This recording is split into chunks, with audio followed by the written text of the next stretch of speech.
ओम नमः शिवाय।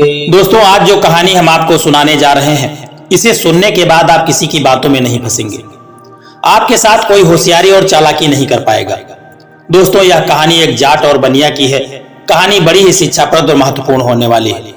मेरा आपसे निवेदन है कि इस कहानी को पूरा सुनना और वीडियो के अंत तक हमारे साथ में बने रहना, क्योंकि कहानी बहुत ही रोचक और सुनने में बड़ा आनंद आने वाला है। दोस्तों, बहुत समय पहले की बात है कि एक जंगल के पास में एक गांव था और उसी गांव में एक जाट का परिवार रहा करता था।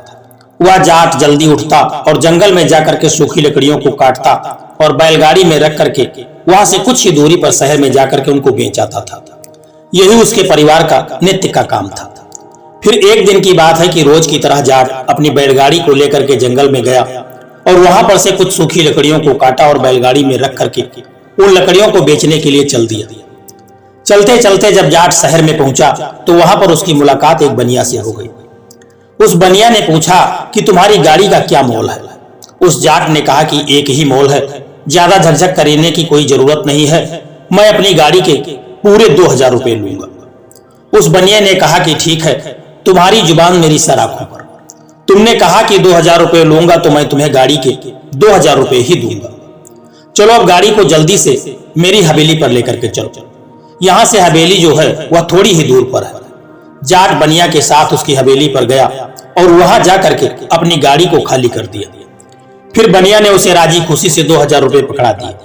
लेकिन जाट जब अपने बैलों को अपनी गाड़ी में वापस मचिया रहा था ले जाने के लिए, तो उस बनिया ने उसे डरा करके कहा कि खबरदार चौधरी, जो गाड़ी और बैलों को हाथ भी लगाया, मैंने गाड़ी और बैलों का तुमको मुंह मांगा दाम दिया है। अब यह गाड़ी और बैल मेरे हैं। यह बता, मैंने लकड़ियों का मोल भाव तुमसे कब किया था? मैंने तो यह कहा था कि चौधरी गाड़ी का क्या मोल भाव है, तो तुमने मुझसे बिना झकझक किए ही 2000 रुपए मांगे थे। तो मैंने भी तुमको राजी खुशी से बिना किसी बात के और बिना झकझक किए ही 2000 रुपए पकड़ा दिए। गाड़ी खरीदते समय बैल भी तो जुते हुए थे, बाल सफेद हो गए हैं, पर छोटी सी बात तुम्हारी समझ में नहीं आती है। इतना कह करके बनिया चुप हुआ और जाट हक्का बक्का होता हुआ और अटकता हुआ कहने लगा, बैल तो जुते हुए थे सेठ जी, परंतु मैंने तो लकड़ियों का मोल भाव किया था। बैल और गाड़ी कहीं 2000 रुपए में मिलते हैं क्या? उस बनिए ने बड़ी ही झल्ला करके रूखे स्वर में कहा, परंतु मैंने तो पूरी गाड़ी का मोल पूछा था और मैंने तुम्हें गाड़ी के ही दाम दिए हैं। गाड़ी 2000 रुपए में आती है या नहीं, यह तो मैं नहीं जानता। जब भले आदमी तू यह बता, मर्द की जुबान एक होती है या दो?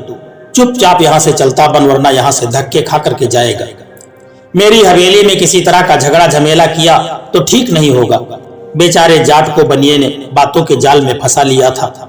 गाड़ी और बैलों को यूं ही छोड़ते हुए जाट के कलेजे में आग लग रही थी, मगर उसका कुछ जोर नहीं चला। जाट ने वहां पर खूब हाथ जोड़ा, पैरों में गिर पड़ा, पैरों में पगड़ी रखी, मगर उस बनिया के हृदय में जरा भी जगह नहीं हुई। फिर जाट हाथ जोड़ करके कहने लगा कि मेरे समझने में भूल हो गई सेठ जी, मैंने तो लकड़ियों का मोल भाव किया था। आप तो बड़े आदमी हो, छोटों को माफ कर दो। मैं तो अनपढ़ गंवार हूँ, पसीना बहाने वाला गरीब आदमी हूँ। मेरी समझ में भला शब्दों की यह लाग लपेट कैसे आती है? मगर बनिया अपनी जुबान पर अड़ा रहा और जाट को भी भाषण देने लगा कि चौधरी, दुनिया में जुबान का ही जोर है। जुबान से ही बरकत होती है और जुबान से जो पलट जाए वह आदमी ही किया। यह तो जो गाड़ी और बैल है, यह जुबान के भरोसे तो लाखों का लेन देन होता है। यदि तेरे जैसे पल पल में अपनी जबान को पलटने लगे तो दुनिया का क्या होगा? जाट की जब एक न चलती दिखाई दी तो वह बड़ी मुश्किल से हवेली के बाहर आ सका और चुपचाप अपनी आंखों में आंसू लिए हुए लड़खड़ाते पैरों से अपने घर की तरफ चल दिया। जब उसके बेटे ने पूछा कि बाबा, गाड़ी और बैल कहाँ हैं? क्या रास्ते में गाड़ी खराब हो गई? तो जाट ने बनिए के सामने जब एक न चली मगर अपने लड़के पर गुस्सा करते हुए कहने लगा, गाड़ी और बैल तो ठिकाने लग गए हैं, तुमसे कुछ बनता हो तो तुम करो। मुझे तो उस बदमाश बनिए ने बोलने भी नहीं दिया। शहर से घर तक पैर रगड़ते रगड़ते आया हूं। बनिए ने जो मेरे साथ किया है उसी के कारण मेरा कलेजा जल रहा है अंदर से। अंदर ही अंदर मुझे बड़ी जलन हो रही है। फिर जाट ने अपनी एक एक बात अपने बेटे को बता दी और कहा, मैंने तो बनिए से बहुत चिरौरी की, बड़ी विनती की, हाथ पांव जोड़े, उसके पैरों में अपनी पगड़ी तक रख दी, तो भी उसने बार बार एक ही बात कही कि आदमी जुबान का पक्का होना चाहिए और जबान एक होती है। अगर आदमी यूं ही जुबान बदलने लगे तो दुनिया का सारा धंधा चौपट हो जाएगा। मुझे तो उस चालाक ने बोलने तक नहीं दिया। जाट के बेटे ने सारी बात सुनी तो उसके तन में आग लग गई। जाट के बड़े बेटे ने कहा कि चलो बाबा, मुझे उस बनिए की हवेली पर ले चलो, या तो उसे मारूंगा या खुद मर जाऊंगा। मजाक थोड़ी ही है जो रास्ते चलते बैलगाड़ी हथिया ली। सबसे छोटा बेटा कुछ और ही सोच रहा था। उसने कहा कि तुम कहीं नहीं जाओगे, मैं अकेला ही उससे निपट लूंगा, तुम बिल्कुल चिंता मत करो। कल मुझे एक बैलगाड़ी में लकड़ियों को ले जाने दो। बनिया की जुबान से ही उसे बांध करके नहीं लाया तो तुम कहना। बनिए का ही कांटा और बनिए का ही बांट, इसी भाव में उसकी कड़की उतारूंगा। उसकी यह मजाल कि उसने हमारे बाबा को धक्के मारने की बात कही। जाट का छोटा बेटा बड़ा होशियार था और यह बात सारे घर वालों को अच्छी तरह से पता थी कि यह अपनी कही हुई बात को पूरी करेगा। दूसरा दिन जब हुआ तो वह लड़का दूसरी बैलगाड़ी को लेकर के और उसमें कुछ लकड़ियों को भर करके शहर की चौक पर जाकर के खड़ा हो गया, जहां पर पिछले दिन उसका पिता गया हुआ था लकड़ियों सहित। गाड़ी लेकर के जब वह खड़ा हुआ तो जाट ने अपने बेटे को बनिए के बारे में सारे निशान और पता बता दिए थे। उधर बनिए को भी कल का सौदा खूब फला फूला था, इसलिए उसी लालच में वह आज भी उसी जगह पर जाकर के पहुंच गया जहां पर लकड़ियों से भरी हुई बैलगाड़ी खड़ी हुई थी। वह बनिया मन में फूला नहीं समा रहा था। जाट के लड़के के पास आया और पूछा कि भाई तू किस जात का है।